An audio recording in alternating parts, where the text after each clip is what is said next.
Hello friends, my name is Shivam from DevOps Schools and I will help you to enable your learning process in various technologies of DevOps, artificial intelligence, machine learning, big data and many more. This is our initiative to help you by sharing multiple tutorials and videos. And if you want any specific tutorials or any particular topic, then please do comment in the below comment section and I will help you with it. Also, please subscribe to our premium services on YouTube, which will give you access to more content and videos to enhance your knowledge about all these topics. Also, if you want me to help you with regards to the online trainings and classroom sessions by our qualified trainers, then please do write me at contact@devopsschool.com. Thank you. So guys, important thing is you need to help me out for this session, Docker. I believe all of you have not worked with the Docker, and you want to work with the Docker. You want to enjoy working with the Docker, not during the only training time, but during the work also you can use the Docker, a power of Docker, and you can save time and lots of other things as well. So yep, please focus on this discussion, and also let's be little bit interactive, because if you ask more questions, that will make the session more interactive, and that way we will accomplish the objective in the next 5 days. So let's not be it like that, like I'm keep on talking and then you are only listening and not involved with the Q and A's, or getting your queries done and stuff like that. So yeah, let's have it this way, so we'll do the things better. So first question is, what is Docker? Okay, what is Docker? So guys, when we say what is a Docker, so everyone is talking about the Docker nowadays, and we all say, okay, Docker means container.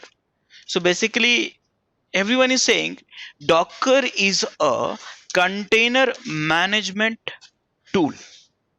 Wonderful. Okay, fine. What is Docker? So I got to know Docker is a container management tool. Now guys, question is, what is the definition of tool? So if you look at the definition of tools, throughout the history we are using so many tools from last so many centuries, and we always use a tool, different tools. Earlier our tools used to change once in a 200 years and 300 years, but now we have a tools which is changing every 3 years itself. So we have a tools, but why do we change our tools so much in the many in any industry? Why do we change our tools so much? Okay, so we change tools because of saving cost. Because of saving cost, we want to save cost of the work which we were doing with the different tools earlier, and now we want to do same thing, but we want to save cost. And also second thing which we use are tools for saving our time. That is our second thing. And third thing which we do, we use always a tool, improving a quality of work. Improving a quality. Okay, so I understood that that's the definition of tool: saving a cost, saving a time, and improving a quality. But in this context, in the context of container and context of Docker, how it is helping me, how it can save my cost, how can I save a time, how can it improve the quality of what. So we need to understand management. I think I don't need to define, because you know it very well, we all know it very well. We are very good in terms of management, we all Indians. So yeah, saving cost. So when I say saving cost here, basically I am talking about saving a applications run time cost in data center. Mind it here. Yeah, you want to runtime cost. So what is the runtime requirement which you have to run any applications? What you need? You need what? You need a data center. Data center has what? So much of CPU, so much of RAM, and so much of storage, and plus operating system, we have it on top of the compute, and then we run applications, right? So you want to save a cost. You want to save a cost for runtime environment. Let's say your data center, you are running thousands app in your data center. So you should reduce the, and you are spending 1,000 rupees, you should reduce the runtime cost. Instead of 1,000 rupees for 1,000 application, it should be reduced much lower. You want to reduce the cost for runtime applications. Okay, that's a problem here. How we will do that? That's the questions we are going to discuss next 2 days. But guys, saving a time also. So what is a saving a time? So guys, what happens when we deploy our applications in a data center or anywhere in your QA environment, dev environment, in the production environment, we all deploy our application in different environment. We know that. I've been doing this one. You've been doing this one also. But you want to save time this time, because we don't deploy one applications. We deploy thousands of applications. And now if you want to save a time, remember, let's imagine simple scenario. You all know Ola, we all know Uber. Let's say if the Uber is down for only 5 seconds, what you will do? You will migrate to Ola first day. Second day also, if Uber is down for 5 seconds, what you will do? You will migrate to Ola. But third day, you will not go to Uber. You will go to Ola directly, because the perceptions is this application is having lots of downtime.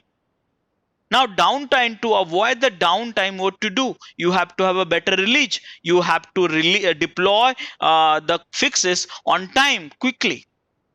So how can you do that? How can you saving a time for deploying applications? Saving time for developing applications. Yes, I'm saying developing also, and I'm saying deploying also. How can we do that? So guys, for developing applications and for deploying applications, we are going to save time, and with the help of container, and this tool is managed by Docker. Now, how can we improve quality? Guys, how can we improve quality? Anyone would like to tell me? Typically, you all are working in a software organization. Even I am working in a software organization. How, if we get a challenge like saying that, okay, we'll have to do the quality improvement for our software. That means there should not be any bugs. There should not be any downtime for that applications. So what you would do? What are the actions you will be taking as a team members or as a team to reduce the downtime, to improve the quality? What you will do, guys? What you will do? Anyone?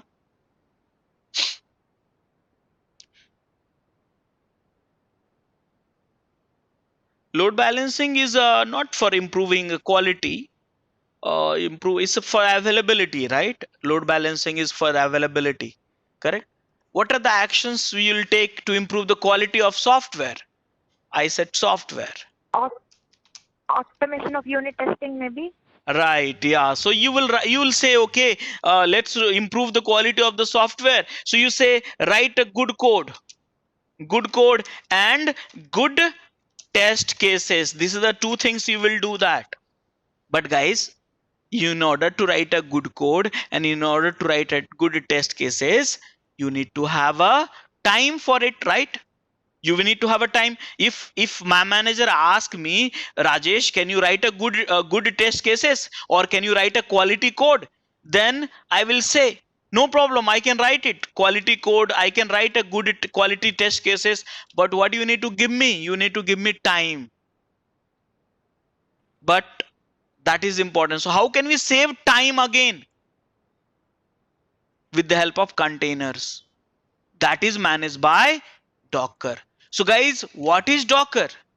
Docker is a container management tool. Now, what is a tool here? What we are trying to do with this tool? We are trying to save a cost for what? Application runtime. We are trying to save a time for what? For application development and deployment. We are trying to improve a quality, but using what? Quality code and quality test case by saving, by what? By giving more time, by giving more time to dev and QA by avoiding wastage. Wastage, how? That's again, it's a little bit complicated topics, which is a part of the DevOps. Okay, and for that to understand, I'll share with you some reference material. But right now, this is the definition of tools. But the question is remain same, and the question is, I did not understand what each container. Because okay, I understand through the Docker I manage container, and from the container is a tool for giving so much of flexibility, so much of advantages. But the question is remain same, what each container? That is the most important question which we have right now. What is container? Because the moment we understand what is container, we'll understand Docker and all these advantages as well. So guys, any questions you have before me helping you to understand what each container? Any question? Rajesh, Ramya here. I have one Hey, hi question. Rajesh, this is Mir. Yes, Mir. Okay, so I think we have L&D team with us. So I'm going to pause this training for some time. Okay, so we were discussing about what each container, right? So I think there was someone who was asking questions, and I think we interrupted. So what was the question someone was asking? Of any questions, guys? Yeah, Ramya here, Rajesh.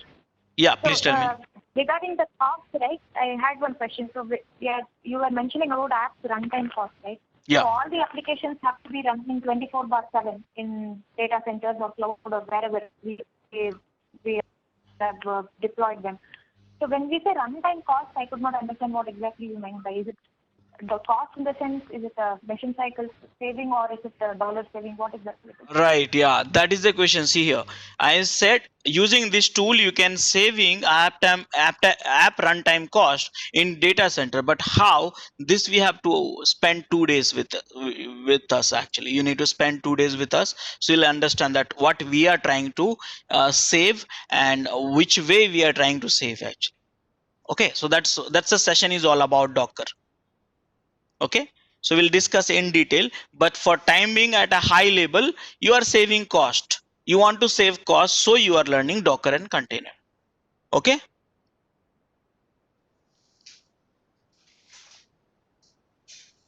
Okay, guys. Yeah, fine. Yeah, so now the question is what is container? Because I understood through the tool we are trying to do this one, but what is a container? Guys, we will not discuss container now. We don't want to discuss container now. What is container? Let's forget about Docker. Let's forget about the container. Let's forget about everything. Let's discuss about only one topic right now, and that is what are the components, okay, needed for any app to run. That's all. Simple question. What are the component needed for any app to run? What are the components? What are the resources? Same questions I'm asking in a different way. What are the resources needed for any app to run? So let me start having discussions on this. So first thing, we need a hardware. Now guys, when we say hardware, typically we say three things together: CPU, RAM, and storage. These are the typical things we say. On top of what we need? On top of we need operating system, correct? We need operating system. An operating system after that operating system, we need a user. Correct? See here. Resources needed for any app to run. Have you ever run any application in operating system without user? Tell me. Have you ever run? You need to be a user to run applications. Let me tell you, let me show you here. This is a Windows machine. Very simple. All this concept is applicable for Linux also. So please correlate stuff. Any applications you want to run, see here.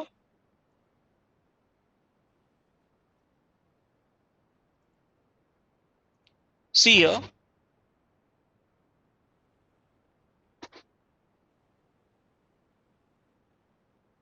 See here, this is a detailed view.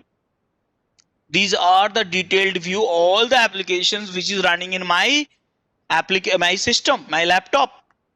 Now you tell me, do you see any applications which is running without a user? See here, this is a one application. This is one other applications. It's running with a system user, local system user, Rajesh Kumar. Correct? So you see all the user is running with us, all the application is running with some user. So same way I'm saying, you need a hardware for sure. On top of that, you get operating system and then you get a user. And guys, you need applications to run. This is the typically things which happens. Are you okay with me? Are you comfortable so far?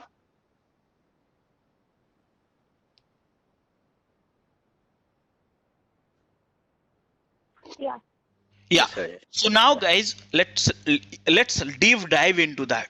It's a simple flow, but we have to elaborate this one in little bit more in depth. Remember I said, forget about the container, forget about the Docker. We don't want to learn that one. We will only learn, this is the two questions we will try to answer together. Okay. So now guys, what you have in the operating system, you tell me. What is you have in operating system? In operating system, typically we have a kernel. Now the question is, what is kernel? What is kernel? So kernel, I don't know what is kernel. So let me search what is kernel. Okay. And when I search kernel, what is a kernel? And I get to know, please read it, this one. Very simple way to understand that. What is a kernel? So guys, kernel is a computer program. Simple. It's just a program. Kernel is a computer program which at the core of the computer operating system, and that has complete control over everything in the system. Mind it. Only this statement you need to know about the kernel. If you have an interest, you can deep dive later after this training. But what is this kernel? Is a computer program which control everything in the system. So guys, that means kernel only initialize the user. Correct na? Kernel only initialize the user. Think about it. Now guys, need it. Simple. Need it. Can do it. Allowed it. What is this? So guys, when I say need it, so for any one applications to run, think about it, very simple flow. Okay. For one applications to run, how many user you need it, guys? See here, I just now showed you. This is a smsss.exe. I don't know what is this app, but how many users run is you needed? Only one. So how many need for running one application? How many need it? But guys, how many allowed by operating system? Let me tell you. How many allowed? So allowed multiple. Here allowed, you can create as many users, don't you think so? You need for application only one user, but you can create multiple user, don't you think so? Are you agreeing with me?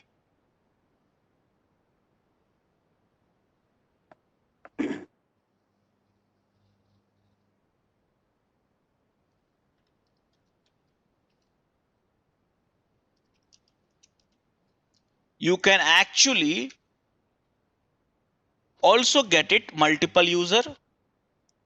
You can operating system allowing multiple user, but for application you need one user. So this is done. Now guys, I need application should be stored somewhere. Mind it. Applications should be stored somewhere. See, application is nothing but a files again. Application is nothing but a computer program again that need to be stored somewhere. So guys, where do we store it? Where do we store it? Anyone? Yes. So guys, we need to store in the storage. But guys, do you really store in the storage? No, we don't store in the storage. Storage empower file system. Do you know file system, definition of file system, right? The storage empower file system, and file system we store the applications. Mind it. So now the question is, what are the file system you have? So guys, here, what are the file system you have? Let's understand this. Types of file system. Now question is, what is the types of file system? So guys, typically we have a different kind of file system. But first of all, if you are not sure what is a file system, please ask me, because I do not know what you can understand, what you don't understand. So whenever you feel you get lost, you don't understand, please stop me and ask a questions immediately. So I believe what is a file system you understand, correct? File system is a collections of files and directory for specific purpose. Simple definition. Now purpose can be types, can be identified when we discuss about the types of file system. So guys, typically we have a different types of file system, such as boot file system. Okay, boot file system. We have root file system. We have a user file system. We have a application file system. Now what is a boot file system, guys? I don't understand. What is a boot file system? So guys, boot file system aka kernel file system. Okay, boot file system means kernel file system. Whenever you boot a system, something get loaded in the RAM. That is nothing but a boot file system. Okay, are you understanding, guys? Yeah. Now guys, what is a root file system? What is a root file system? So guys, root file system I want to show you, because I can show you, we all experience every day. Let me show you root file system. I just put it in Google. Go to the images, and guys, these are the results has come. Okay, let's me open up root file system.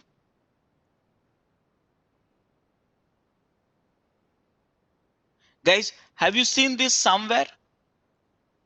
Have you seen this? This image is not loading well. Huh. So guys, have you seen this somewhere? Yeah. So guys, we call it root file system. In a Linux, this is a root. And guys, you can see it everything. This is called root file system. In Windows, can I show you? Go to the My Computer, PC, and guys, this is a Windows root file system. Whatever you see here, C drive, D drive, E drive, it's a root file system. So I hope you understood that what is a root file system. Root file system, aka this one. Did you understand that, guys? Root file system.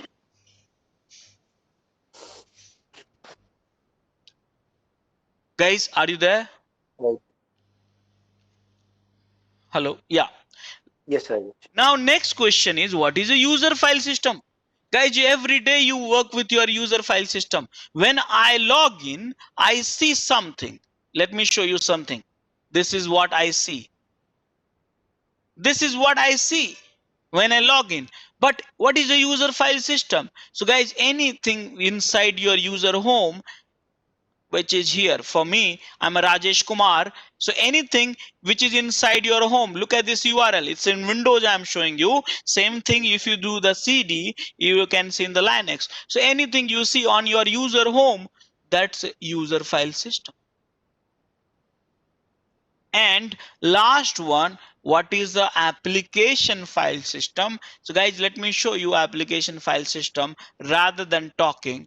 So I typically install all of my application in a C tools, or you can also install in the program files and also on.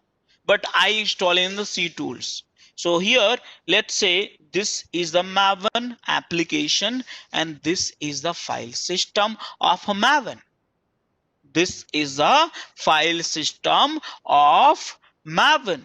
So guys, what we understood, back to my main topic, guys, what are the resources needed for any app to run? So guys, you have operating system. Operating system gives you the kernel, and kernel create file system, and we call it mount. Mind it, mount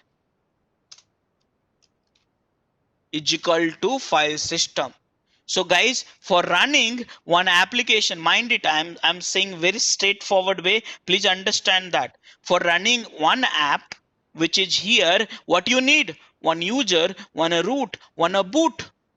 So boot you have in the kernel. So what you need here is mount. So how many need it? One. So one boot you need, one root you need, one user you need, and that's applications anyways. So you need one. How many you need it? One.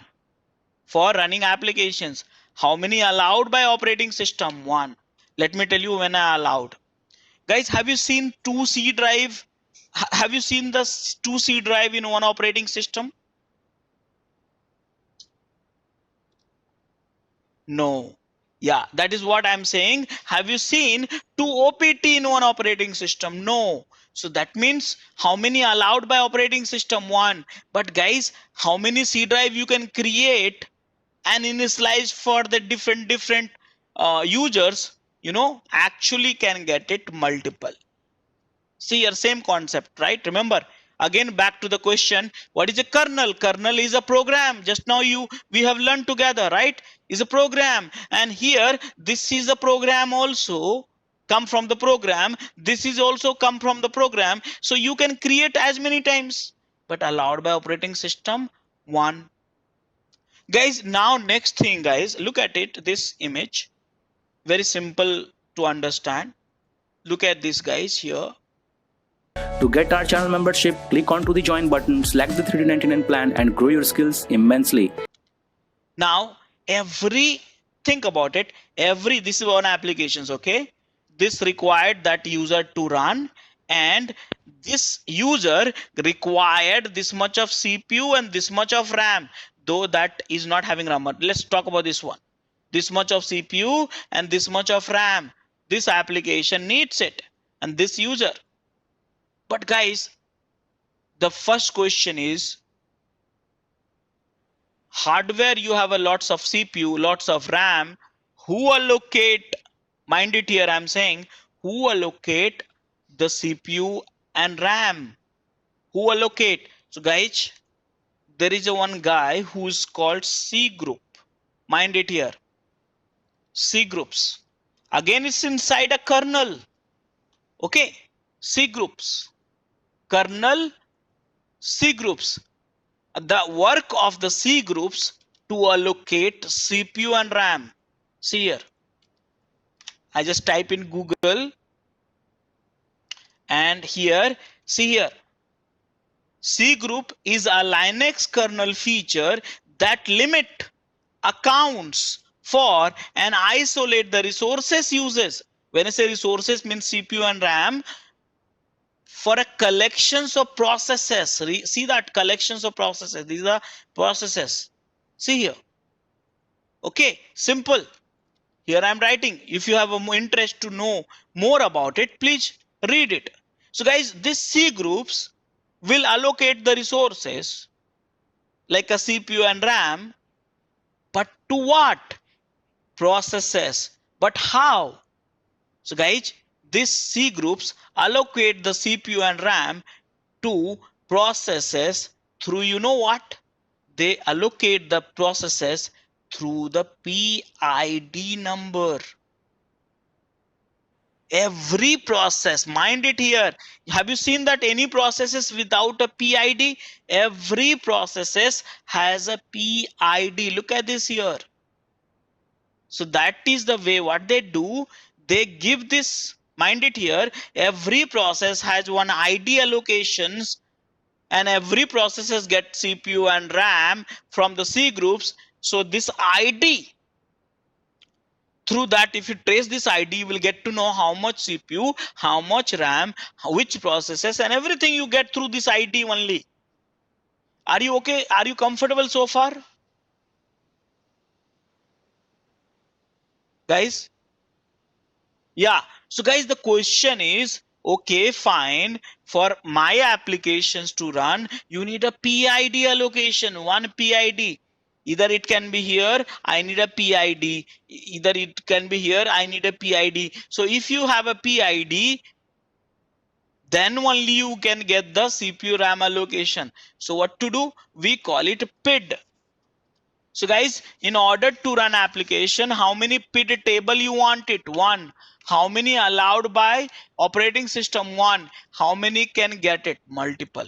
Now in simple way, what I'm trying to say here is, guys, understand that PID, I'm explaining you the PID concept. Okay, see here, think about it, very simple concept. Okay, I booted my system. When you switch on the laptop saying that okay, start, so what happened?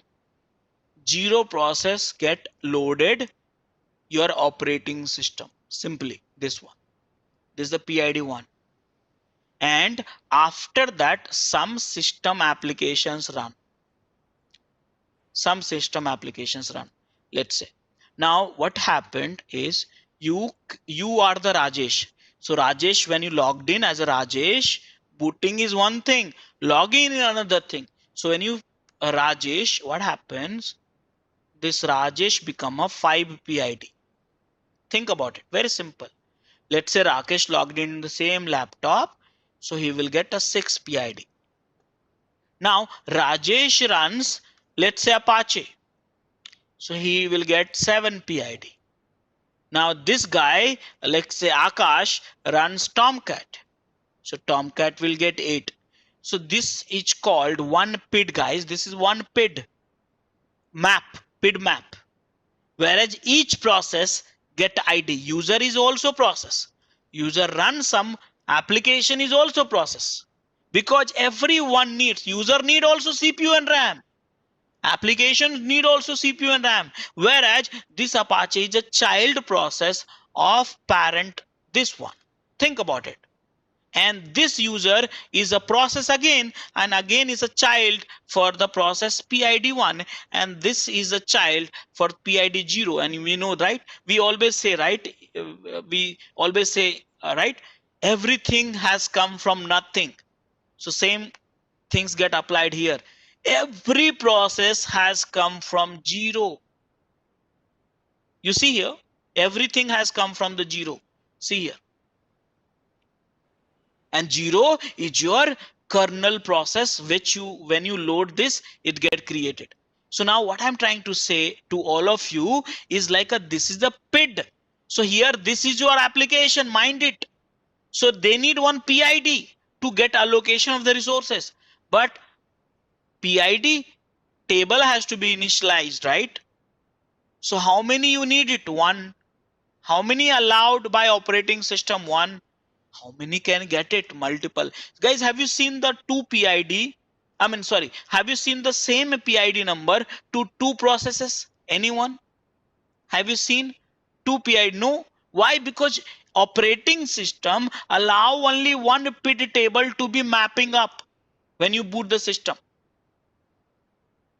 So here there is one question from Venkat Sai. Applications are allocated more than one process ID since each process has a thread, considering as an individual. Yeah, so here what is happening, applications always get one PID, but the one PID can be a child of your parent PID. So that's a tree. That is what I'm talking about. Okay, so guys, the question was, what are the resources needed to run any applications to run? So guys, we need a PID. How many need it? One. How many allowed by operating system? One. How many can you get it? Multiple. Now guys, so here, last thing, guys, this application when you run, that need to be accessible from outside. Yes, outside. So guys, there is one concept called network. There's one concept called network hardware, and there is one concept called network devices. Okay, look at this here. This is my network. Let's look at this and then discuss. See, in this my laptop, I have a network device hardware in my laptop, which is inbuilt. But will that be my application accessible? Will it be accessible if I delete all of my network which I see? How can you see my network? It should be here. I'm just locating my network adapter. Guys, if I delete all of this, which I am connected right now, I think this one, right? Yeah, this is the one. And I have so many others also. So guys, if I delete this one, will I be able to still connect with the internet, or other people will be able to connect my machine? Tell me yes or no. No. Very simple question, guys. So guys, what we need is these applications, whichever you are running, that need to be accessible. So you need to create this network, initialize the network. We need a network. How many need it? One. How many allowed by operating system? One. You see here, one network right now. Typically you get a one network right now. You have a two devices, two NIC card, that's a different thing, but I'm talking about the one. Remember, one. And how many allowed by operating system? Have you seen, guys, one simple question is, have you seen two process, two application running on the same port? I repeat, have you seen ever in your compute history, experience history, two application is running on the same port?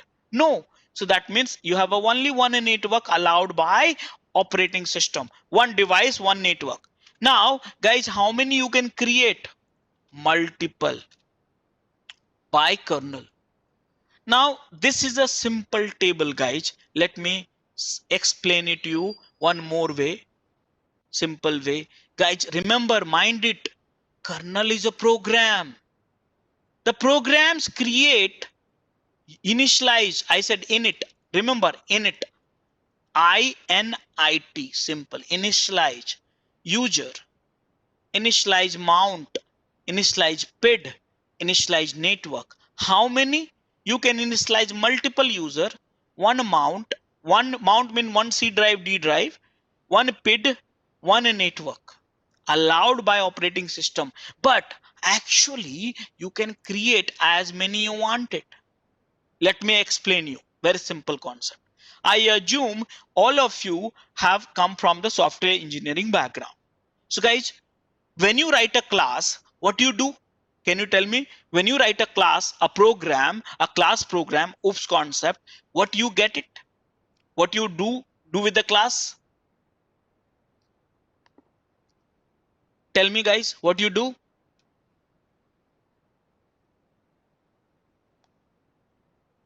Anyone? When we write a class, how to use that class? Yes, you are right. Nikhil is right. What we do with the class? We create an object. Guys, next question. How many objects you can create from a class? Tell me. Yes. So you answered my question. So guys, it's same concept, something similar concept. Terminology which we use in the kernel programming is different, but something similar concept. So here, remember, kernel is a program. Type of program is user, mount, PID, and MNT, net. And what we do here is, this is a kind of class which we initialize can multiple times. But operating system don't allow you to initialize, but you can do that. You can initialize multiple times. In simple way, I'll tell you. Guys, you initialize user 5 times, you get a 5 user. You initialize MNT 5 times, you get a 5 C drive. You initialize 5 PID table, 5 network. Yes, you can do that, but operating system don't allow. So now the question is, user, mount, PID, and network, these are the resources needed for running any application, and accessible as well, comes from where? So guys, these come from the kernel namespaces. There is one concept called kernel namespaces. So which namespaces, guys? Namespace name itself is user, MNT, PID, and network. Can I show you? Let's go and check it out. I want to learn kernel namespaces. And I go to the image section, easier to learn. And here I see that few images has come, and let me open up those.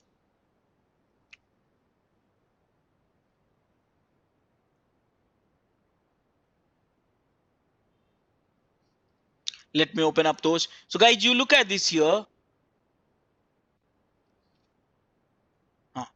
So look at this guys here. I'm not teaching you kernel, but understand this Linux namespaces. See here you have network.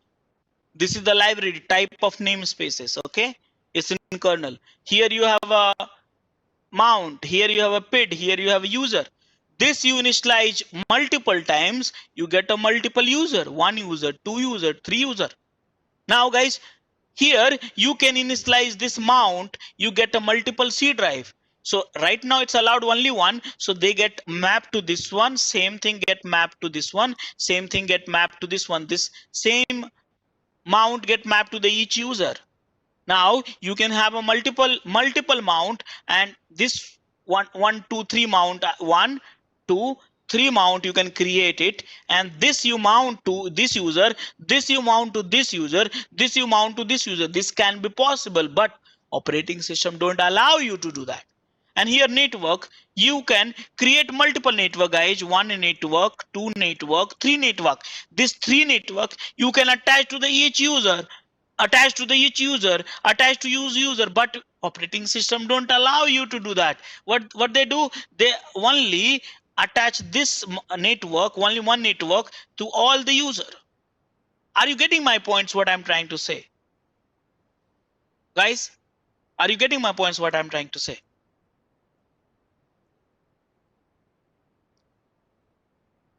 Yes. So guys, this is what we have learned so far, and that is what are the resources needed for any app to run. So guys, what we need it, one. But what is allowed by operating system? Multiple 111. So guys, what is a file system? Combined with 4 types of file system: boot, root, user, and app. I have explained it to you. Now let's get into the different topics. So I hope this is clear. This question is clear for all of you. If you have still questions, please stop me and I'll answer in another way. But now next question, guys. Why why one why multiple user, one network, one MNT, one what is that, PID is allowed by operating system? Why? What is the reason for it? I want to know that.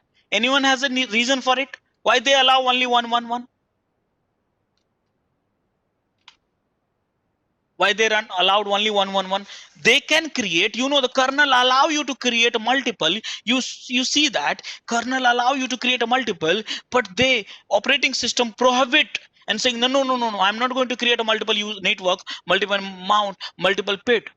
Why they stop it?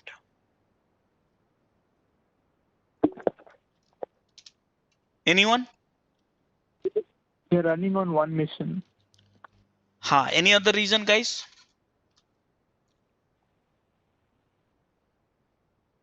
So guys, the answer is hidden in the PC. Now guys, what is the full form of PC? Anyone have idea? Anyone have idea? Yes. So guys, you know that simple question, you must be laughing on me. Personal computing. Think about it, guys. This operating system, the one which you are using, is allowing you to create a multiple user, but one MNT, one PID, one network. Why? Because of personal computing. So what they say, what operating system like a Linux use and Windows guys say, listen, I have created operating system for what? For PC. PC means personal computing. Personal means human. So human, what they will do with the multiple network? What they will do with the multiple mount? Multiple C drive? What they will do with the multiple process table? What they will do? They cannot do anything, because I design an operating system for PC, for human to use it. If I allow multiple network, multiple mount, multiple PID, people may get confused. They will not understand what they are doing. So to make it a use of operating system, 111 is okay, but they allowed you to create a multiple user. Why? Because your father, your brother, your sister, your colleagues might work in the same machine, but not sharing the same user. So you may work. So they allowed you to do that. That was allowed by kernel itself. So they allowed you also to do that. So guys, operating system company do not allow you to create more than 111 because of PC concept. Okay, so now we have understood what is a need for one application, what is allowed by operating system, but what you can get it actually. So guys, this table is clear for all of you. Any confusion, any doubts?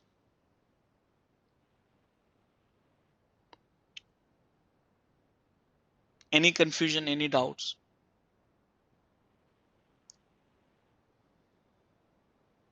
Okay guys, now let's move on to the next topic. Our next topic is evolution of computing. This is the something which is a very interesting. Guys, earlier we wanted to run. Okay, think about it. Earlier, when we got the computing evolved in 1970s, 80s, right? 90s also, right? So we were running applications in a physical server. You know that, right? Physical server. Let's say this used to happen before 1990s, right? Okay. After that, let's say 2000, somewhere before that only. I'm not giving you exact date.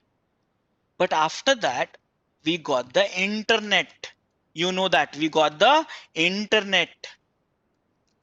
So guys, when we got the internet, we started running application. Think it's very simple logic actually. It's nothing rocket science. Earlier we were running on the physical server applications like a Photoshop, MS Office, some different software and all. Then we got the internet. And when we got the internet, that application got started running on somewhere outside of your physical server. Earlier, if you want to use MS Office, you all have to install MS Office in your physical server. But with the help of internet, we need to install only one instance and everyone else will access that through internet. But not one people will access it. Thousands of people will access it. Mind it here. So guys, what has happened? We wanted to run, think about it. So we wanted to run application in a multiple server. Why we run in a multiple server? You know that reason you know. We don't run application in the one physical server. We started running in the one virtual server, one more virtual server, like that. Okay. So now this 3 virtual server, we will create a load balancer and then end users will access it. Before internet, with the internet, because you are running applications here also, here also, here also. You are accessing through the load balancer. So guys, with the internet, you got this model, correct? Are you okay with this so far? Are you okay with this so far? Okay. So what has happened, guys? We need to understand one thing. We need to find out this the wastage. Think about it. We need to find out the wastage. So let me ask you one thing. Very simple. This is a one physical server. Okay. Now, guys, your peak time when you're a website, internet-based website, when your peak hours, your utilization is 16 GB per machine. I said per machine, okay? And when you are a non-peak hours, their utilization is 4 GB. So tell me one thing. When you set up a physical server, would you set up a physical server with addressing the peak hours or something else? Would you buy a physical server of 16 GB or 4 GB? Tell me. 16 GB. Very simple logic. You must be laughing. Why I'm asking? Yeah, it's 16 GB, guys. But you know one thing? If you look at the average load throughout the day, I said average load, you are having only 6 GB. So now, if I look at the average wastage, 10 GB, and in my data center where I am running internet-based application, 100 machines you have, see how much you are wasting. So this much of RAM you are wasting per day. Don't you think so? You are paying for it, but you are not getting in return. Let me tell you here how many internet-based application you have used so far. Hundreds of it. How many applications you have paid for it? Hardly 1 or 2 maybe. Remember. So the challenge for internet-based application is to reduce the runtime cost. This is what I'm trying to address here. They wanted to reduce the runtime cost. They wanted to save a time for deploying the apps in the data center. They wanted to make sure that you to improve the quality code and test by giving you more time, developers more time. So what they did in the 2001 onwards, you migrated to virtualization. Guys, I'm not teaching you virtualization. Why? Because this is a pretty old technology there from last 20 plus years, and you know that. So what we did now, think about it. In the virtualization, look at this here. First, I'll show you that physical server. So this is the hardware. Look at this very important concept, guys. On top of that, you have operating system, and inside you have kernel also. And in order to run applications, what you need this operating system kernel. Create, you have a network namespaces, network, you have a mount, and you have a PID. Okay, one PID 111. You see that here, 111. Okay, but you have created only one user, and this user is sharing this network, this mount, this PID. You can create a more user also, but in data center you don't need it. But those users also sharing the same mount, same PID, and same network, shared resources. Now let's talk about this guy here. Being a user, you create app, you run applications. This application stored in this mount, and they get this network, and they get the PID from this PID, and get the location for the CPU and run this application. Run that is accessible from outside. Are you okay with this architecture right now? By the way, are you okay? Okay, so guys, virtualization model, what has happened in the virtualization? There is a huge hardware. Actually, you have it here. You have a hardware. Think about it, very simple logic. On top of that, you will have a this kernel. On top of that, you'll have a one hypervisor. Hypervisor means, can you name it? Hypervisor names, guys. I forgot. What is the name of hypervisor?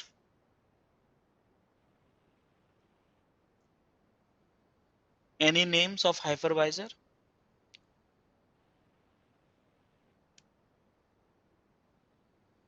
Yeah, VMware. We have so many hypervisor, guys. VMware, vSpheres, VirtualBox, Zen, KVM. So many are there, right? Hyper-V from Microsoft. So many. And then what we do, guys, in the hypervisor, this create a VM, VM1. Look at this here, VM2, VM3. Okay. Now this VM will have operating system. Mind it here. Operating system, operating system, operating system. This operating system will initialize one mount, one network, one PID, and one user.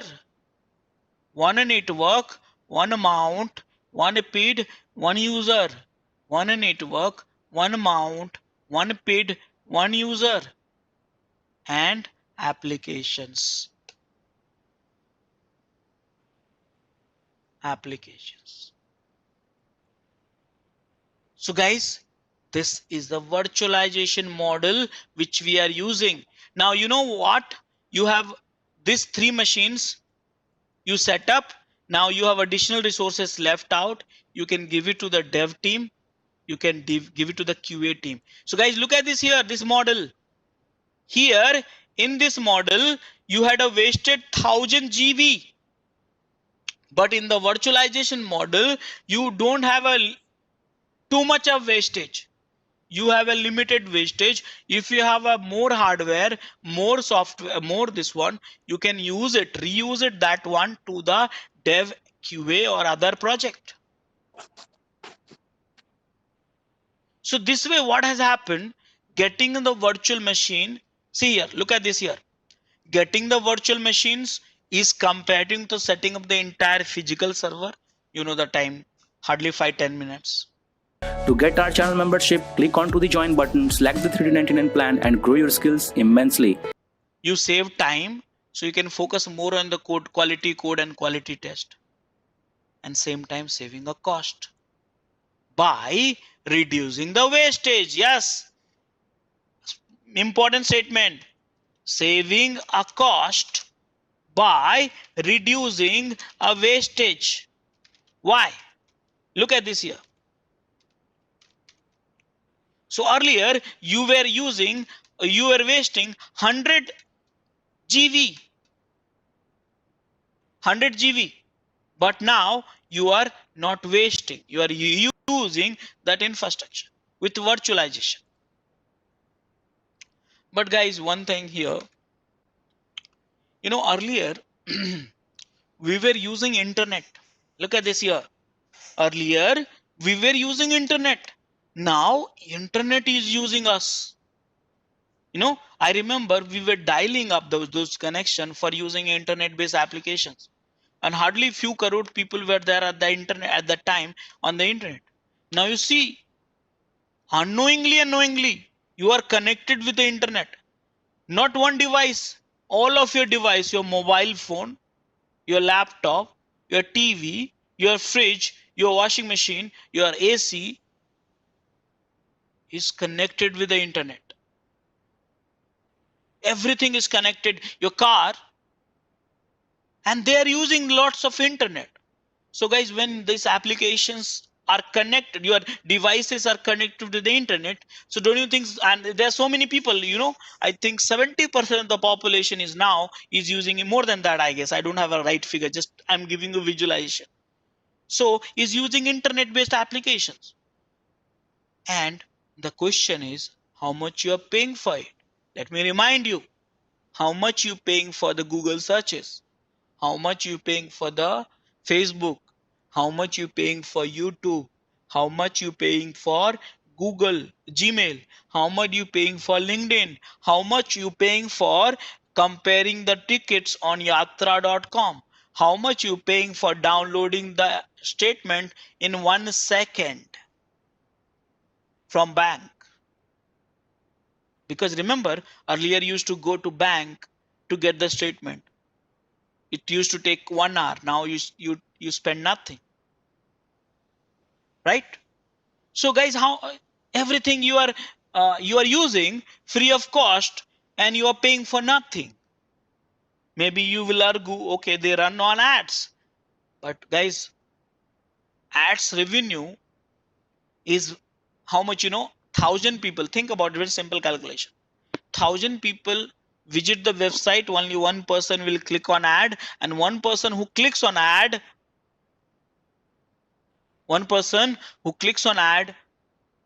so Google will get money. And that money is shared by the website owner and then Google. So you have to run application for 1,000 people, whereas your prospective client is only one. So what they want to do? So guys, this is 2020. I think it's almost over. We want to what? We were running application in a virtualization now from last 20 years. We want to save cost again, but for what? Runtime, application runtime. We want to save time and we want to improve the quality of the software. So virtual machines, I can get it in 5 minutes. Can we get it applications running in 1 second? I want to run thousands and thousands of applications in 1 second. I want to reduce the cost of running application further by avoiding the wastage. I want to give the developers and QA more time for quality coding and quality testing rather than wasting time in the setting up the environment or dev environment, QA environment, or unnecessarily coordination and meetings and stuff like that. How can we do that? How can we sync dev environment with the QA and QA environment with the production to avoid the wastage of the time of the dev and QA for the QA? So guys, I want to get all these things done. What to do now? So guys, did you understand the problems in the today's world? What you want? Did you understand that?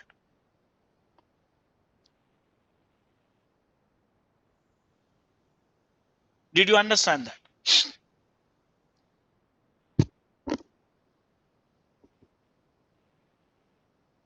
Guys, are you there?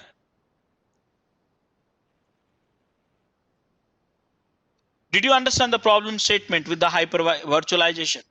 So guys, the answer is containerization. So this is solution.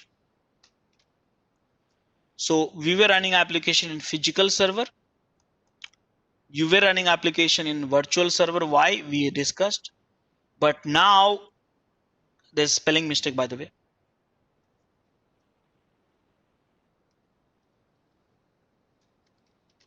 And now we are running application in a container.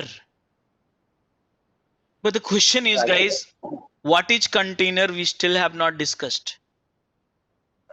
Rajesh, what was the problem you mentioned with the virtualization? Like, what problems we are currently facing with the virtualization that container is going to solve?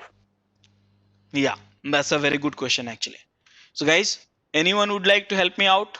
And this is an image of virtualization. What is the problem here?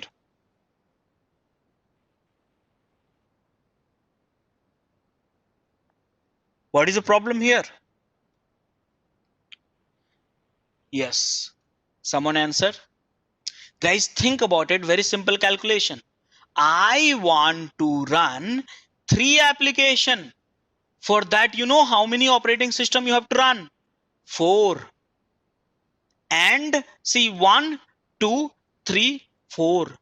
And plus one heavyweight hypervisor I have to use. Which one? This one. So guys, the question is, this operating system also consumes CPU, RAM, storage, plus licensing cost. This also consumes CPU, RAM, and licensing cost. This also do the same thing. Whereas this hypervisor powered by VMware, Hyper-V, or Zen and KVM consume more CPU and more RAM. It's all about avoiding the wastage. Remember, you have a limited hardware. This hardware either you use to run applications or run hypervisor, operating system, and applications. Less number of applications, it's depend on you. So now it can run on 3 applications. Can we use the same hardware to run 10 applications? So what to do? Simple. This, and this you need to work on it. So this is the problem in the hypervisor technology. You want to run 3 applications. You want to run 4 operating system. You have to run 4 operating system plus heavyweight hypervisor. And the problem is solved by containerization. Is that answer your question now? Okay, so okay, once we get into containerization, then we'll know probably. Yeah. So guys, the question is remain same, which we've been discussing since morning. What is container? Guys, still I don't know what is container, but let me ask you one thing. You just tell me, is it possible or not? Please mind it. All of your learnings, please let me recall this stuff. I hope you remember this discussion. So tell me whether it's a possible or not. You have to tell me, okay? So simple thing, what I will do is, there is a one hardware, okay? This is the hardware. And top of it, we have an operating system.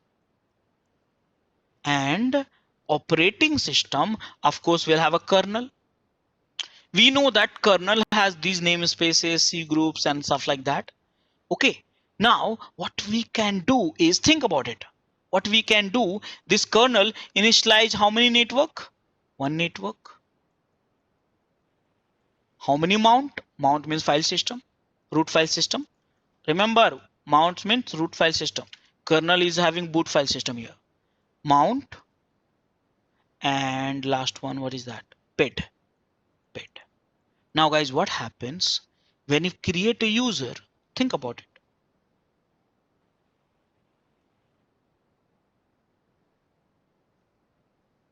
When we create a user, one more.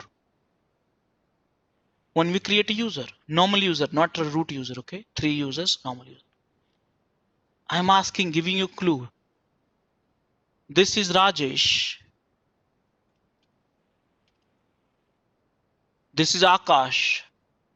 And this is John. Rajesh, C, share the same PID, same mount, same network. Akash also share the same PID, same mount, same network. John share the same PID, same mount, same network. But can Rajesh can see the Akash workspace?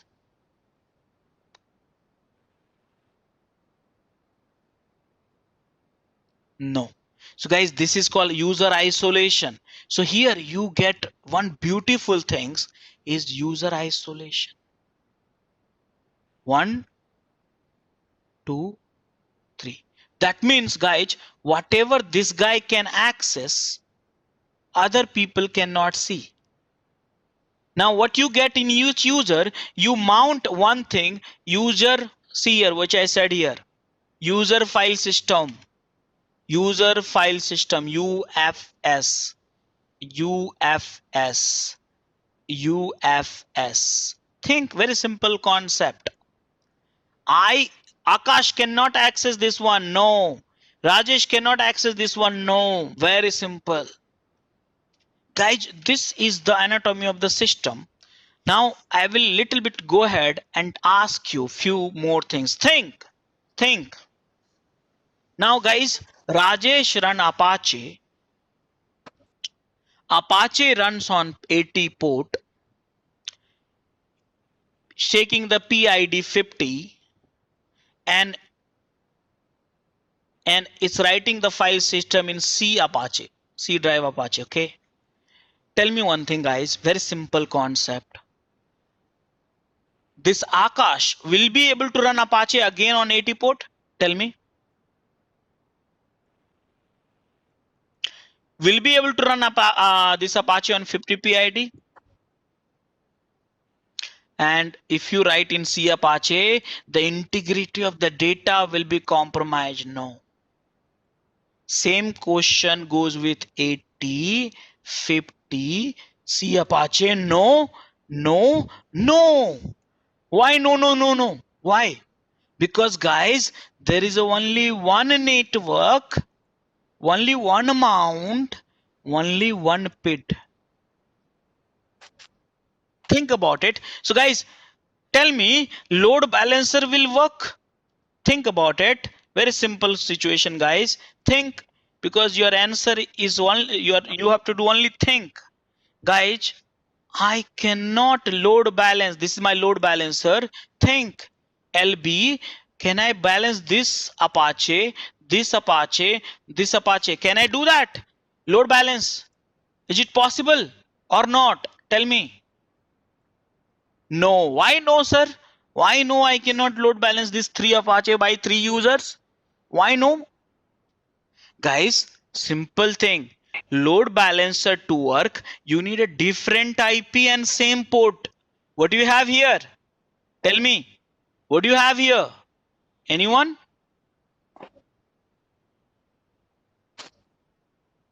Same IP. Here you have a same IP and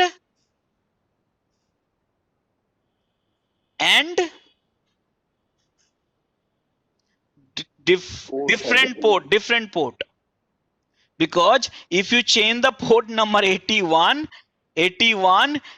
51, 52, 82, and C Apache 1, C Apache 2. This Apache also run, this Apache also run, but it will be waste for the load balancer. No, because they need same port. Correct? And applications to behave isolated way, they need a same PID and same amount. Isolation, application isolation, which is not possible. So guys, what we will do, we will not listen this guy. We will not listen this guy. Say, go to hell. I will not follow you. I will not obey you. Go to hell. And what I will do, I am doing myself. I have decided I will not controlled by operating system, but I will use the kernel to create. Think, very simple. Create one user. Can I do that? Yes or no? Can I do that? Yes. Can I create this user one network? Own network. Mind it here. I'm not mounting this network to this user. No, I'm not doing it. This user is getting their own network. Their own mount means source C drive and D drive and own a PID. And then can I run Apache? 80 port, 50 PID, C Apache. Can I do this one more user? Directly from the kernel. One mount, one network, one PID, Apache, 80 port, 50 PID, and C Apache. See here. This is what you want. User gave me isolation. Each user associated. Each user is mount with their own network, own mount, own a PID. Is it possible or not? Tell me. Is it possible? But the problem here is, who will do that? Because operating system guys said, I will not allow. See here. Operating system guys said, I will not allow you to do that, because we do the development for operating system for the PC concept. I will not allow. So this guy said, then this guy said,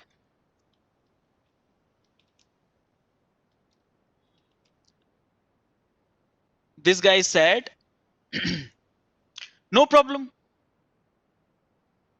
You will not do that. No problem. I will do one thing. I will write on top of kernel. Mind it here what I'm saying. I will write one wrapper, one tool on top of kernel one alone. Mind it here. Top of kernel. And this wrapper, this tool will manage this user and this user. See here. So what they are doing, this tool is taking all the capability from the kernel. Again, let me change the color. Taking all the capability from kernel and creating this user, Now creating a network attaching to that user, creating a separate network attaching to this user, creating a mount attaching to this user, creating a mount attaching to this user, creating a PID attaching to this user, creating a PID attaching to this user is not bothering with operating system, not disturbing to operating system. Let me tell you, still Raju, Rajesh, Akash and John is logged into this laptop. He's running his own applications, but this Docker is not bothering and disturbing the current setup and directly talking to the kernel and getting all the resources allocated. And that is what, remember, resources needed for any app to run. So you need one user, one network, one mount, one PID, one user, one network, one mount, one PID, one user, one network, one mount, one PID, which I've been repeating so many times. And that is given by this Docker that comes from where? Kernel. Kernel has what? Namespaces, which we have discussed. Look at this here. Kernel has what? Namespaces. What kind of namespaces? How many times you initialize, you get it. And This guy made it possible. But this guy written a wrapper. What is the name of the wrapper? Anyone has a clue of it? Anyone has a clue of it? Yes, that is called Docker. That's the reason I have been telling you Docker is a container management tool. But the question is, guys, what is container? What is a container? That's important questions. So if you want to learn functional definition, container is a fully independent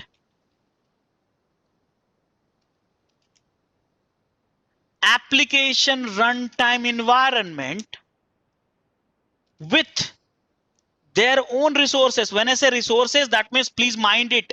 I am talking about these resources. Their own with their own resources. Okay, but if you want to do the technical definition or something like that, let me try. So here container is initialization of one network, one user namespace, one PID namespace, one what is that, MNT namespace, and one network namespace. One network namespace powered by kernel with the help of Docker. So guys, did you understand what is container? Let me tell you very simple way. Guys, you are also container. Look at this here. You are also container. I am also container. Rajesh, I have logged in right now. I am also container. You are also container. But the problem with you and me is we are unfortunate. Look at this here. Look at the image. We are, let's say you log in and I log into my laptop.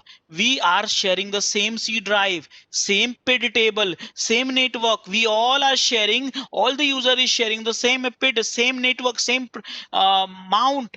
But these containers, these users is privileged one, powerful.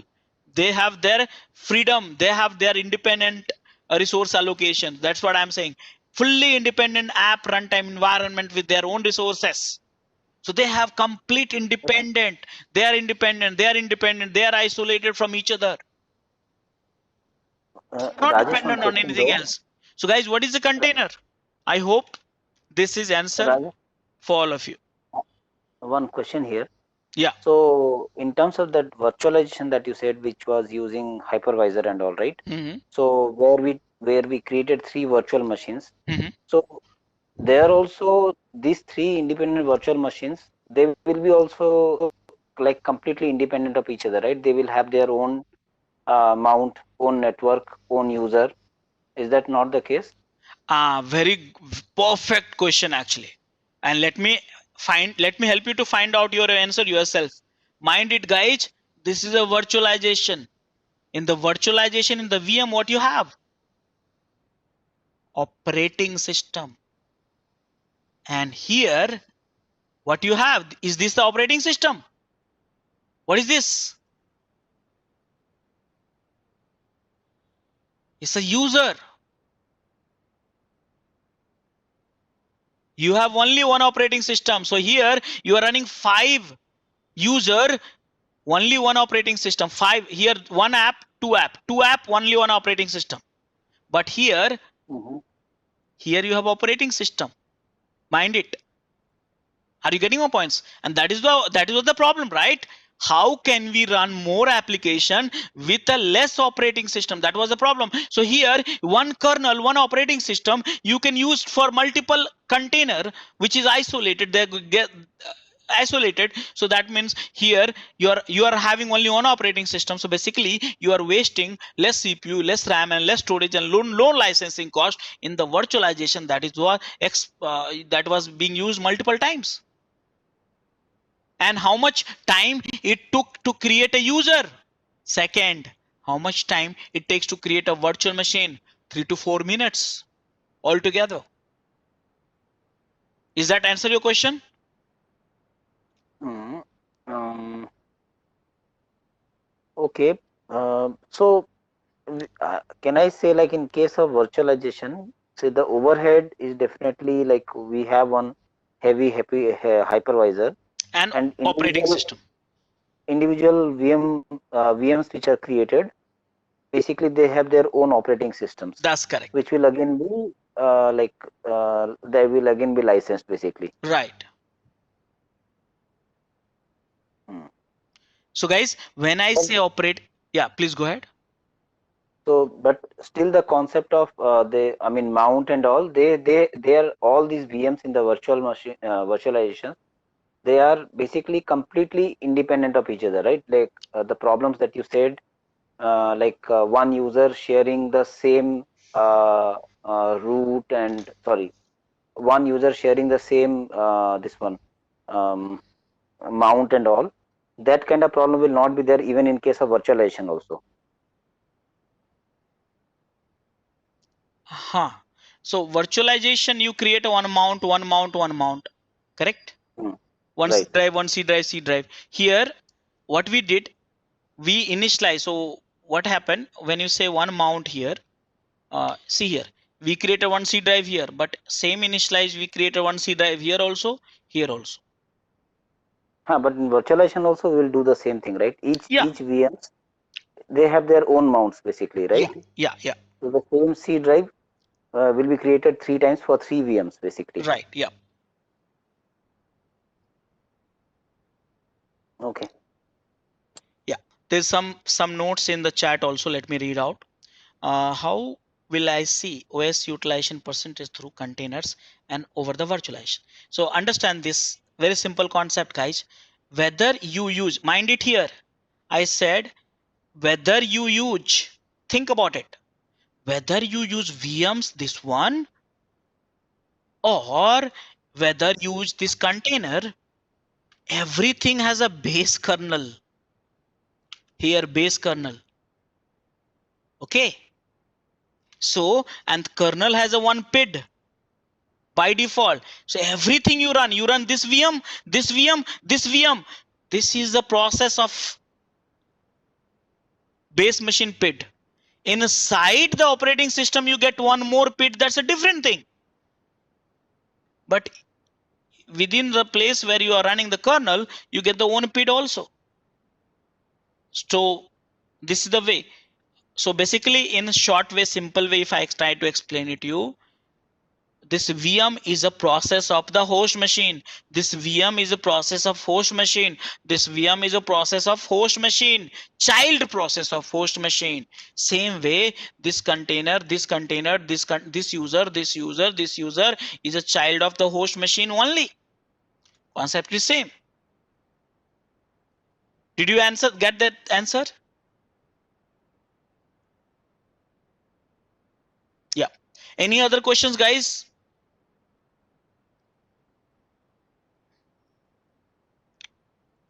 Okay, guys, so let's recap little bit of things. I took the different approach in order to explain you what is a container. I try to help you to with that the foundation questions of what are the resources needed from the compute unit. So we understood operating system, kernel, namespace. We understand user, mount again we divide into the boot, root, user and app. Mind it here. Here when you say mount, you get a root file system. This one, not a boot file system, because boot is kernel. So in the container you have only one kernel, mind it.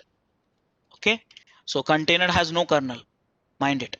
So here, yeah, so what is a Docker? So it's a container management tool for what? Saving cost for application runtime, saving time and improving the quality.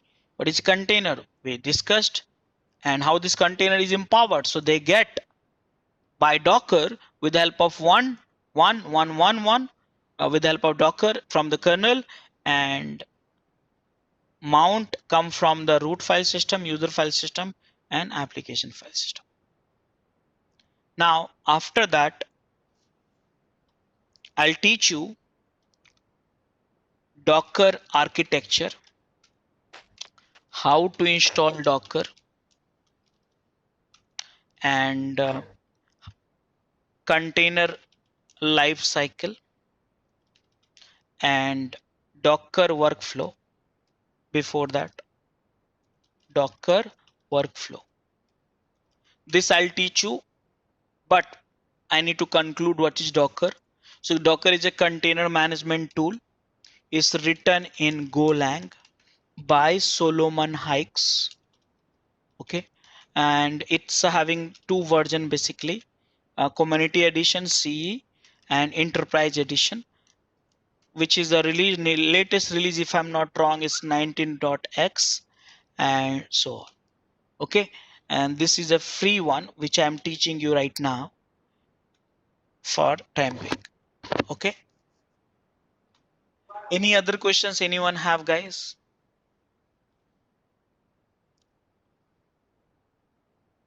Please enroll our general membership for $399 plan to get access of all the parts. Along with that, you can access our other tutorials such as Docker, Ansible, Jenkins, Terraform, Splunk, AWS, Azure, and various other DevOps related premium tutorials with our channel membership. If you would have any issues with our channel membership, you can drop an email to us at contact@devopsschool.com, or you can also unsubscribe from channel membership anytime if you don't want to continue or did not like the video. To get our channel membership, click onto the join button, select the $399 plan and grow your skills immensely. Please be kind enough to like it, and you can comment any of your doubts and queries. We will reply to them at the earliest. Thanks for watching.